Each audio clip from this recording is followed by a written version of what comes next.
Current না থাকার কারণে বেশিরভাগ কষ্ট হচ্ছে অসুস্থ ব্যক্তি যারা। তো 5 দিন ধরে কারেন্ট পাচ্ছি না, কারেন্ট নাই। প্রায় 4 দিন থেকে আমাদের ক্লাসে কারেন্ট নেই। 4-5 দিন থেকে নাই। কারেন্ট না থাকার কারণে বেশিরভাগ কষ্ট হচ্ছে অসুস্থ ব্যক্তি যারা, যাদের গ্যাস দেওয়া লাগে। বিশেষ করে আমার বাড়ির পাশে কয়েকজন অসুস্থ, এদেরকে কিছুক্ষণ পর পর গ্যাস দিতে হয়।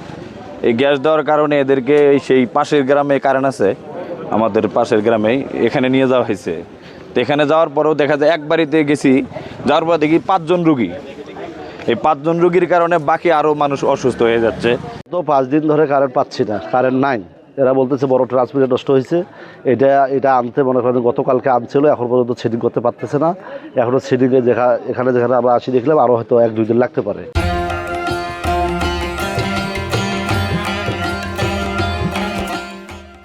এর মধ্যে যে তাপমাত্রায় তো আমরা খুব অসন্তুষ্ট হয়ে আছি।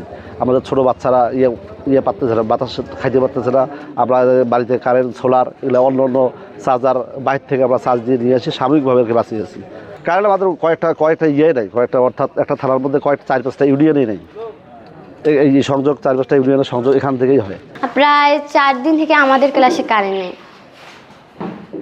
কি সমস্যা হচ্ছে? আমাদের ক্লাস ভালো করে হচ্ছে না, আর পড়াশোনাও হচ্ছে না।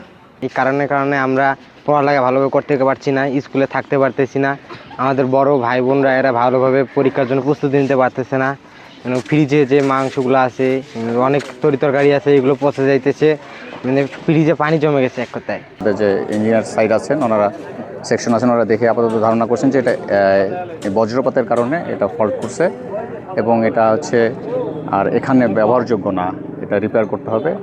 তাৎক্ষণিক ডিসিশনে আমরা দ্রুত একটা ট্রান্সফর্মার আমরা বরাদ্দ করে দ্রুত এই পরিবহন করতে এবং পূর্বের যে আমার ট্রান্সফর্মারটা এটা অপসারণ, দেন হচ্ছে এই নতুন ট্রান্সফর্মার আমাদের স্থাপন এবং এখন যে আমাদের সংযোগের দেখবেন যে আপনার সংযোগ চলমান আছে, সংযোগ বলতে আপনার কানেকশনগুলো চলমান আছে।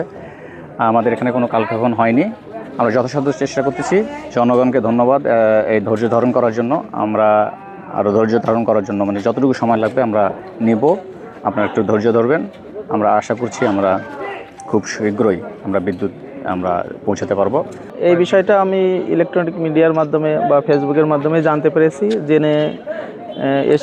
এসে জানতে পারলাম এবং আবার ফোনেও জেনেছি যে এটা বজ্রপাতের কারণেই এমন হয়েছে, কিন্তু এটা একটা দীর্ঘমেয়াদী প্রক্রিয়া, এটা বিরাট ক্ষতি সরকারের।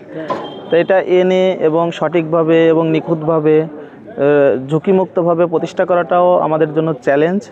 এই চ্যালেঞ্জ মোকাবেলায় আপনাদের সকলের সহযোগিতা চাচ্ছি, কারণ এখানে যদি আবার ত্রুটি থাকে তাহলে আর একটা বিপর্যয় হবে এবং বিদ্যুৎ সরবরাহ দীর্ঘায়িত হবে। আপনারা জানেন যে আমরা নিরলসভাবে কাজ করছি, এখানে কোনো কাজ স্টপ নেই, রাত 3-24 ঘন্টা, এতে বৃষ্টির মধ্যেও কাজ হচ্ছে।